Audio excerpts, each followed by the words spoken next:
want us this afternoon to have a debate. Are we okay with where we are? And therefore, without going far, I wish us to run through a 10-minute presentation of what I think, having been a public servant, as has been described, and having gone through academics as it has been described, this is what I believe our northern Malawi. For you to know that this is an affluent person, a rich person, a swag. They were not keeping beers in those days. In those days, they would have a big pipe cigar. So if you have a big pipe cigar and you have a cup of tea with you, then you are taken as a rich in the society. These missionaries, as they were coming, they said, we are coming from home. People do smoke a lot. We have found fertile alluvial soils and good water in Malawi. We shall grow tobacco in Malawi so that we can meet the demand that we have back in Europe. As they were smoking, they were also drinking a cup of tea on that table. You watch movies in the 1800s. They would have these big cigars and a cup of tea. So they said, we shall go to Africa in Malawi, grow tobacco, grow tea, grow tobacco, because there is demand in Europe. And you know what? 200 years down the line, sitting around this conference, we still believe the business model for Malawi should be one of growing tobacco, tea, and sugar. That people are still smoking big cigars today. Long gone have they thrown those things away. Because people are now more health anxious. So they're no longer thinking of big cigars. It's no longer a lifestyle issue. They have changed. But we are permanently stuck with the idea we shall grow tea, sugar, tobacco. People are smoking out there and are drinking tea with sugar. And our farmers who are growing these things, we shall ask them to grow maize and eat nsima. I want to challenge the university today. Look around. Those things are no longer there. We are living in the past as a nation. We are living in the past as a nation. Our GDP, these are the four things that account for almost half of our GDP. In there you have maize, tobacco, tea, and sugar, packaging half of our gross domestic product. And yet, the three, their market have already gone past us. We should have reflected and looked again. What are the market demands out there? How do we meet those market demands? And therefore, this presentation I have done tries to think alongside that. Somebody said that just past gender, all the way to Chitipa, Karonga, Katabe, underneath our souls, there are minerals and untapped minerals. You just go past Salima Kota on the lake shore side. That whole part of the lake underneath, above there's water, and in there there's fish, but behind there's oil. These precious jewels, resources given by God, the country has not yet tapped into them. We still believe business of those old missionaries 20 years ago. We shall grow tea. People are drinking tea out there. we shall grow tobacco. They are still smoking out there. And therefore, this is challenging us. That the market demand out there has changed. We too ought to change. We need to tap into the minerals that are down there. Some of them, they are used to make phones. They are used to make these screens. They are used to make so many other things that people are using today. Let's go and dig and tap into them. We know we are still using cars that need petroleum products. The lake has oil down there. Why not drill it? Because the cars are still there. They are still using oil, petroleum products. We know fish is most healthy. Why can't we do a lot of cage farming just like they are doing in Madeko, in Mangochi? We spread that all across the country, across the other parts of the lake, so that you can produce large volumes and quantities of fish and export. Imagine a situation where we are drilling oil. We are investing in minerals, in mining minerals across the region.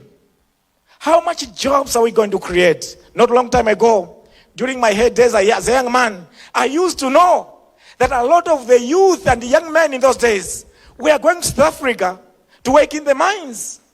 Why can't we establish 10 good mines here in the northern region of Malawi? Because we know we have gold in Chitipa. We know we have uranium here. We know we have all sorts of metals. We have oil. Why can't we invest in those ones instead of our youth? Actually, there was a day that I was walking in one of the markets. Makas.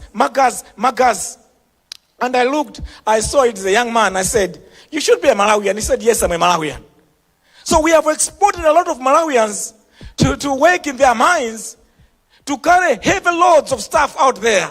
Why can't we open 10 mines here in the northern region? If we do that, how many jobs are we going to create? And as I'm presenting Likoma, Ngatabe, truly could be a paradise of this nation. The rich and the famous of this nation, after making their money in the mining industry, after making their money in the tourism industry, after they have made their money in various plantations, they would have their weddings done at the paradise, Likoma. And we can easily turn Likoma into a paradise. Similarly, you look at Nkatabe, you look at Mzimba, you look at Rumbi. We can have plantations and plantations of rubber, of cocoa, of coffee, macadamia, name them. We have a very, very good climate out there. And look at Karonga and the other lakeshore parts. We can do more of rice, its milling and so forth. The cotton, we can do more of the cotton, ginning, spinning, and cloth making. Actually, even part of the cloth would have established businesses where we're just making, for instance, just uniforms for hospitals, uniforms for hotels, uniforms for whatever, schools, and we can even ship them outside the country. They will buy them all over the country. We can do that. And this is what we are proposing for Malawi to stop depending from a business model that was worth it 200 years ago. It's no longer relevant today. We must think. The country needs to think. We need to think. And the time to think is now. Because I was saying, when I was graduating my first degree, I had 5 jobs. Today, those that are graduating don't have any single job at all. The market has dried.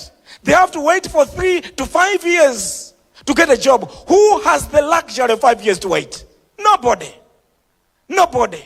We need to change our mindset and think how we can move in and change our status quo. Now, changing our status quo, I want us to, you may say, maybe Dr. Kabambe, you are simply dreaming. You are simply in utopia. You are simply in your country of your own. Your mind is, you are mad. How can we get it done? So that's why in the 7-point plan, I'm saying the first thing for us to do to change is to have a bottom type of government. on top, but a bigger government down there at a council level. If you go to the US today, they say that's New York, that's Miami, that's Texas. They have divided themselves so much. Each of the counties, each of the states are a development hub on their own. So for Malawi, we need to make each district a development hub on its own. And at that development hub, we should look for the best person, the best mind that we can find in the country to be the CEO of that district. The best mind. And he put around him the best minds too to manage the infrastructure, health, education, tourism, and so forth. So if we get a fine team to deliver us, that's a starting point. You know, Manchester nowadays, Manchester City, it's a leading Premier League team in Europe. All they had to do, get a fine coach, get fine players. That's the starting point of a winning team. We must get the fine CEO every district. Get the fine teams around that district. That moves mediocre thinking of nepotism.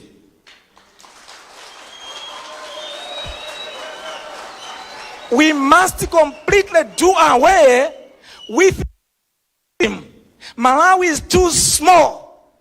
We must think for this position, who is the best merited position for this position? And we must seek to get that one. Then at that point, we are like rebuilding like Man City. We are getting the first CEO, the most merited person. We cascade it downwards, we get the finest management team in place. Once we get it, I'm proposing here each district should have a minister. I'm proposing here each district should have a minister. That minister should double as a minister for the district and as a minister for any minister that you can give that person. Job should be the district. You have the fine management team. You must have a fine oversight team. A minister plus the MPs in the district, the councillors in the district, and I'm also suggesting you can have a council of an advisory team from the district. If I'm coming from Likoma, I was a vice chancellor of Mzuzu University. I have retired. And yet I still have some knowledge of how we can develop Likoma.